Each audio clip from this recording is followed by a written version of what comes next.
guys, welcome to the review and result show for the January 18, 2023 edition of AEW Dynamite. My name is Dan and I review each and every AEW show. That's everything from Dark Elevation to all their pay-per-views. So if you missed the show and you want a quick recap, or you watch everything and you want a place to talk all things AEW, you can do so right here. So please go right below this video, click that like button, the subscribe button, and the notification bell, because it let you see all the reviews that I do, but also helps others to find my channel. And without any further ado, let's get into the review. The show started off with Jay Lethal going up against Orange Cassidy for the All-Atlantic Championship. And of course, it was a nice touch, as we would see throughout the show. Lots of people paying tribute to Jay Briscoe, one of them being Jay Lethal wearing a nice little armband there. It was also said before the match that if anybody interfered from Sanjay, Satnam, or Jeff Jarrett, that Sanjay would end up getting fired, but that didn't stop them from sitting ringside. What was also funny too was Danhausen was there. I guess he was working as an usher, checking their tickets, and then Best Friends were there as well, so everyone just sort of sat at ringside and sort of watched everything together. With that said, it was a solid opener. There was a point, though, where Jeff Jarrett tried to sort of get the distraction and hand Jay Lethal the guitar, but Danhausen, he wasn't having any of that. He intercepted the guitar, played it a little bit, and that distraction caused Jay Lethal to get hit by Orange Cassidy with the Orange Punch. Orange Cassidy retains the title here. Not sure if this is something that's going to continue, because I feel like Jay Lethal and friends are basically on TV every week. We'll see if they pivot at all, because there's many other people that can now challenge for Orange Cassidy's title. We got a cool little video package hyping up Kushida and Darby Allin for the main event of the show, but that led right into Top Flight versus the Young Bucks, and you knew with the Young Bucks' relationship with the Briscoes over the years, you knew they were going to do something special to sort of pay tribute to Jay, and they did so. Even from the very beginning of their entrance, you saw Nick Jackson sort of mouth something about Jay, do one of these, pointing up to the sky. Very nice touch, and of course, they both wore the armbands in support of Jay. And speaking of nice, this match was pretty nice, wasn't it? There was the spot where Nick Jackson did his foot stop on the Darius and a backstabber in the corner, and then the risky business on the Dante. Then you had Darius's hot tag. I love how his Spanish flies look. They look so crisp every single time, and then does it right into a tope. Really cool. There was even a point where it looked like Top Flight was going to win because they did their tag team finisher, but they didn't win there. They ended up winning a little bit later on, which would look like a bit of a roll-up here. Very nice to see the Young Bucks putting over younger talent like Top Flight. Kind of reminds me of what they did with Private Party early on in AEW's history, and I guess third time was a charm for Top Flight. After that, we were supposed to hear from the Acclaimed, but the Guns sort of, I guess you could say, pun intended, jumped the gun on things. They came out and said that they made the Acclaimed popular, and they were embarrassed by them on Rampage. And then the Acclaimed come out, and in one big heel move, Austin Gunn's like, no, stop the music, don't play any of the music. But like Max is like, nah, man, I gotta get my lines in, I gotta get my raps in. So let me just make sure I get all the good ones in here, because I always try to do whenever he does his freestyling.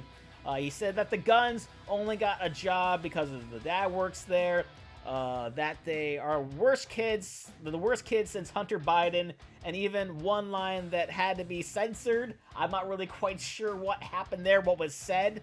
They ended up fighting each other, but Billy Gunn decided to break them up here, giving some pretty harsh words of both teams. I guess we're going to be picking off where we left off last time that they fought each other, and Billy Gunn even had that little line of, I got 2 words for you. Of course, the whole crowd said, suck it, but he said family therapy. So I guess that's where we're going with this one. Maybe the Guns are the next challengers for the Acclaimed's tag team titles. We then go backstage where Renee Paquette is standing with Hangman Adam Page, and it was a solid way to sort of end things between him and Moxley. Maybe give Moxley some much needed time off. John even said, according to Renee, that he both despises him and cherishes him, which is such a Moxley thing for him to say. And Hangman basically said, like, look, I had to beat him to get my word back, and that's exactly what he did. And what's next for Hangman is he said he needs to mend some fences, kind of alluding to the fact of mending some things between him and the Elite. sort of pick things back up where we left off from All Out, because it kind of seemed like where things were going to go, but of course, you know, the whole Brawl Out situation happened. So it's going to be very interesting to see this resume and where exactly it goes. Back to the ring, it was Jake Hager taking on Ricky Starks, and this was a decent little match. Ricky Starks always looks so good, especially when he's doing that little walk across the ropes. I always marvel at his balance whenever he does that. There was a bit of a distraction finish, but ended up going in the favor of Ricky Starks accidentally, and Ricky Starks hits Jake Hager with a spear for the win, and Ricky Starks, being the smart babyface that he is, I love the fact that he's learning, that he's being smart. He decides to run away here before he gets beaten down like he's been beaten down before. Very good stuff here, and it looks like this feud is going to continue. After that, we had the Adam Cole recap package, and adding a little bit to what happened last week when he made his return. He said that he's going to run over everybody when he's ready, and needless to say, I am very excited about this. I didn't really get a chance to talk about this last week due to my internet being out, but I am a huge Adam Cole fan. I think he deserves the world. Apparently there's more to his story that we haven't heard about just yet, and I'm really looking forward to it. I'm not really quite sure.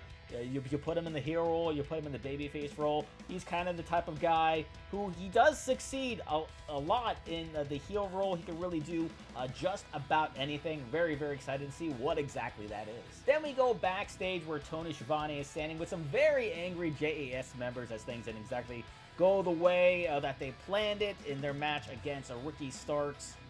Chris Jericho already said that he's made a tag match with him and Sammy against Ricky Starks and Action Andretti, but Sammy and Daniel Garcia both agreed that if he can win his match against Action Andretti on Rampage, that he should take Sammy's spot. He even gave him new pants, new leather pants.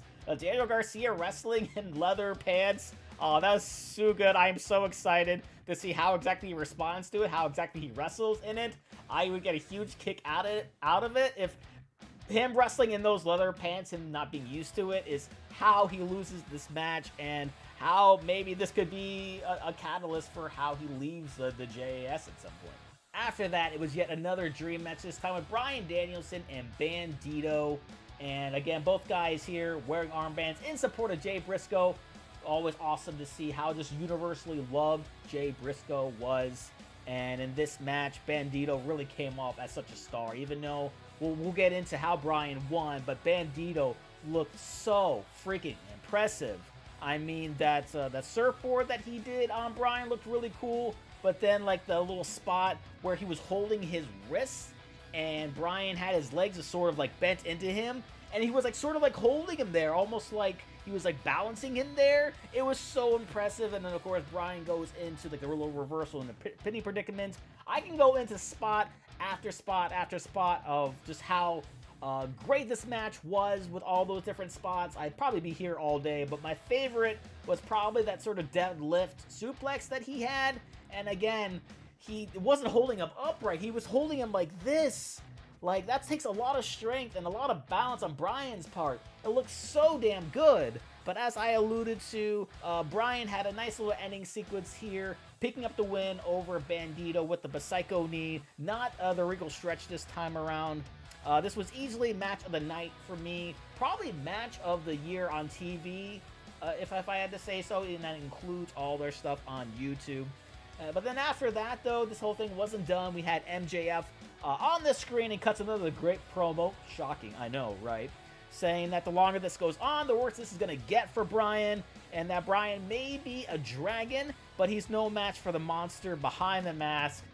Wow, so good. Great stuff here. I legit don't think anybody in the business today is better than MJF on the mic. Like, I can't remember a time where he's missed on one of his promos. We then had a backstage segment with Saraya, Toni Storm, and Hikaru Shida. Very interesting stuff here. Saraya called Shida stupid for what she did with the kendo stick.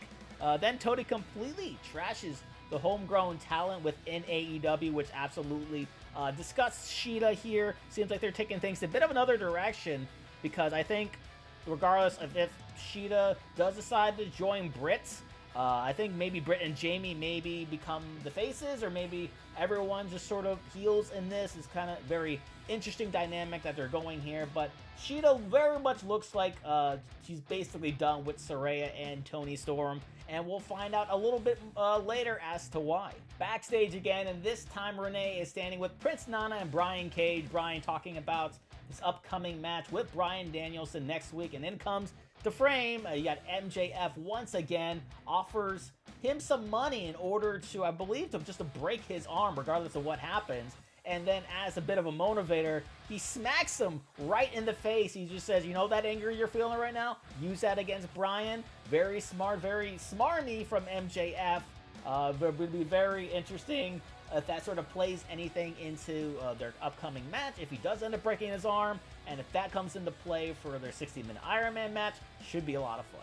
Back in the ring we go, as it's Williow Nightingale versus Toni Storm, and as what happened earlier in the night, as things seem to be slowly pushing Toni and Saraya in the direction of being heels, they went even further here and ended up having a bit of a distraction finish to allow Toni to pick up the win over Williow with a roll-up and grabbing of the tights. And then you had, after the match, they were sort of beating her down some more. Ruby Soho came down for the save, as they're now new friends, being Ruby and Williow. Very interesting to see here, very interesting to see this dynamic of the new blood of AEW and the homegrown originals. If there's going to be like some sort of blood and guts match, I'm all in for that. That'd be a great place to bring in Mercedes. You kind of have a bit of a 5-on-5 there. And then, like, on the other side, you could have somebody like Jade, and they have a really cool face-off there between Mercedes and Jade. I think that could be a lot of fun. I do think that they mishandled things the week before, because if you weren't going to get Mercedes, then you wouldn't have really built up the way that it is. But I think that now we're just sort of like, taking back what happened and sort of like refocusing on the future of this feud, of this storyline. I think they're on the right track now. Hopefully they don't mess things up here.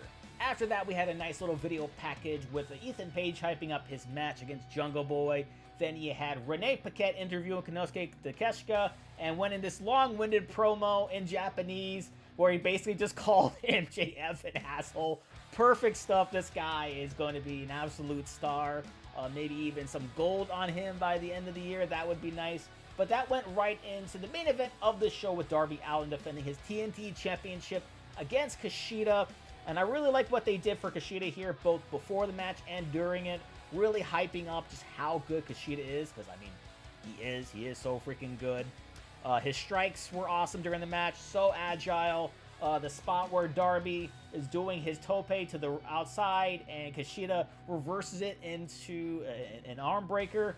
Really cool, really good stuff. And he delivers one hell of a Pele kick, one of the best that I've seen. But Darby ends up wrapping him up in the Last Supper for the win to retain his title. And a very nice send-off from Excalibur, sending one last tribute of the night to Jay Briscoe. Very touchy stuff all around. I do wish they could have done more, but I think from like Warner Media or whatever, they don't really want too much of Jay Briscoe on their television.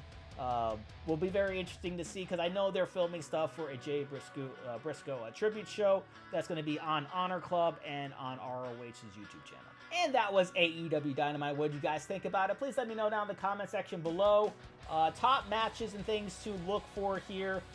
Definitely that main event was really good. The match between Top Flight and the Young Bucks was really good. But as I said, Danielson and Bandido stole the show and basically stole the year so far by having the best televised match that I've seen. But yeah, that's going to do things for me here. If you enjoyed what you see here today, please click that like button, the subscribe button, and ring the notification bell, because not only does that let you see future reviews that I do, but it'll also help others to find my channel. And with that being said, thank you guys again for checking this out, and thank you guys for being all elite.